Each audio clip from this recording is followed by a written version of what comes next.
more, so we have to have more meeting time simply because you've got guys that aren't as familiar with your system, John, and usually there's more corrections in the preseason than there are in the regular season. It's just the function of having that many guys and not having as many guys that are as familiar with your system. But we go through that same process. So it's a long, tedious. We grade every snap of every practice. We give a written synopsis to each one of our players after every practice. So they'll not only hear it verbally, but they can read through the corrections that were being made while the film was being played.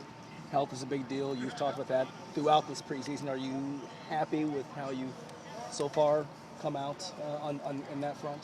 Yeah, obviously disappointed that we lost Mike Johnson for the season and Tommy Gallarda. Those two guys have played for us in the past, and we were counting on him.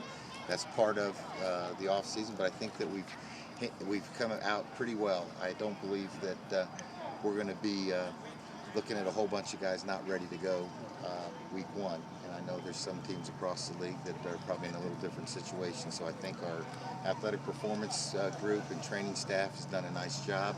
I think the coaches have done a good job in monitoring the workload of our players. And I think we've accomplished it. We've got to just get through this game on Thursday night. Any player or players or group that succeeded maybe your expectations? I think the young linebackers did a very nice job for us. I think there's two young linebackers that are really fighting for a roster spot, and Warlow and Bartu. And I won't pronounce his first name right, so I'm not going to say it.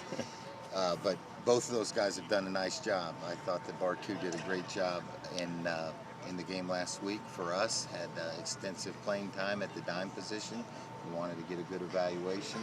Paul early in the preseason was very active, tackling, making plays. And both guys are going to be guys that have a chance, if they make our roster, to contribute on special teams. Coach, I didn't see anything on the film review of the run defense. How did that look? I know the numbers, what the numbers look like, but how did the run defense look? I didn't think it was as good as the week before. Okay. I didn't, but I thought that we did some good things. Again, on the defensive side of the ball, I really thought that Corey Peters played well. And so did Troy Bierman. I thought those two guys probably had the best games. If we were going to be giving out game balls, those would be the guys that would be in consideration. We gave up and misfit a couple of runs and gave up an explosive run of 19 yards, and we had an 18-yard run, but those are all correctable things. With Warlow, he showed how good tackling he is on defense. Is that something that translates more easily on special teams? If a guy can tackle on defense, can be a good tackler on special teams too? Yeah, absolutely, John. Paul has a very good understanding of the game. He played all three linebacker positions for us throughout training camp and practice. He didn't necessarily do it in the game, but he's a guy that handled all three of them.